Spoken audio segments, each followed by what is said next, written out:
When I did a video on my other channel about the wiccan Rede, so I'm going to do another one on this channel because it relates to fairy magic as well. So if you've not seen it on my other channel, I know people will be confused seeing two videos from me about the wiccan Rede, but this one I'm going to be telling you because it's fairy magic. So here we go. The wiccan Rede is perhaps the most important rule in magic. It states, "And it harm none, do what you will." This is, in fact, a variation on an ancient spiritual law, meaning treat others as you would wish to be treated yourself. The key words are harm none. And I said this in my other video, the most important thing is harm none. Every single spell you work must be cast with harm to none, and this includes yourself and the animal kingdom. All the spells that I am going to tell you on this channel are going to adhere to this rule, so you harm none. All my spells are on this are done to harm none, and I chose to give you these spells because they harm none. Okay. And because we're using fairies and they're all very gentle and positive in their nature, when you begin to write and create your own spells and rituals, you must make absolute certain that your magic harms no one in any way. This includes using magic to gain control over a person or to influence someone for your own ends.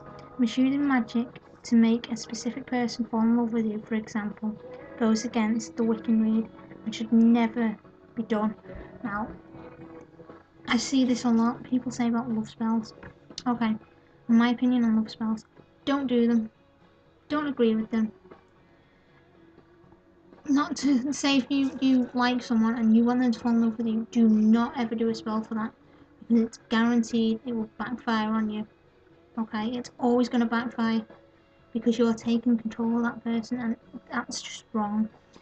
But on the other hand, if you want to attract a new love into your life, fine, just you're helping a process happen.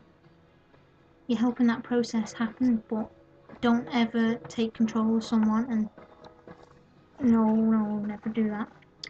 Contrary to popular belief, witches do not cast spells on other people. We cast them around ourselves effectively, magnetising what we require in a natural and gentle way. This is why effective magic is often put down to coincidence. Witches don't believe in coincidence, by the way. We believe that everything happens for a reason. I believe everything happens for a reason. My dad died when I was 13, and I know that happened for a reason. That was his time. He had to go, and that it happened for a reason. And things like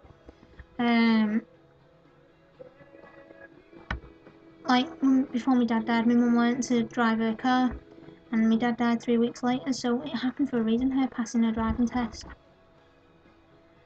We believe that everything happens for a reason, so when your first spell manifests in your life, don't put it down to coincidence. So if you ever do a spell, don't ever put it down to coincidence, okay? Treat it as an affirmation of your personal magical power and give yourself a pat on the back for a job well done. So if you've done any of the spells that I've given you on here and you think, oh, it's just a coincidence that that's happened, I wouldn't think that. Although the harm none rule is very basic and could even be said to be common sense, it isn't always easy to follow.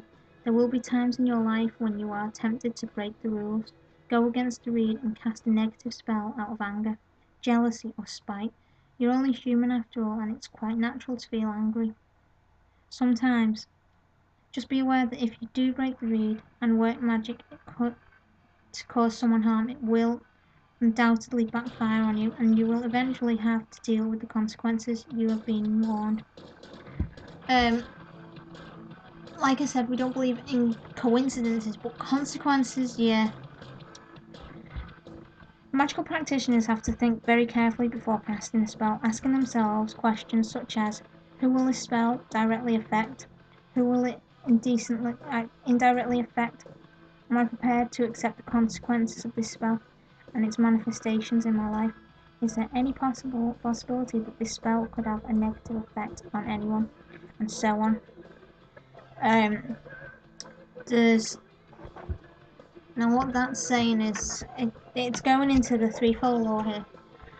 So I'm going to talk to you about the threefold law. It's where you send something out, whether it be good or bad, and you get that. Whether if you send it out bad, you'll get something bad 3 times. Or if you send something good, you'll get it bad 3 times. So there is a very good reason for not sending out negative energy in your spells. It's called the threefold law. This second rule of magic states that whatever you send out, both magically and mundanely, will return to you threefold. In some cultures, this rule is known as karma. Now that's more commonly known. Most of you will know about karma and you'll understand that. While other people like to call it the boomerang effect.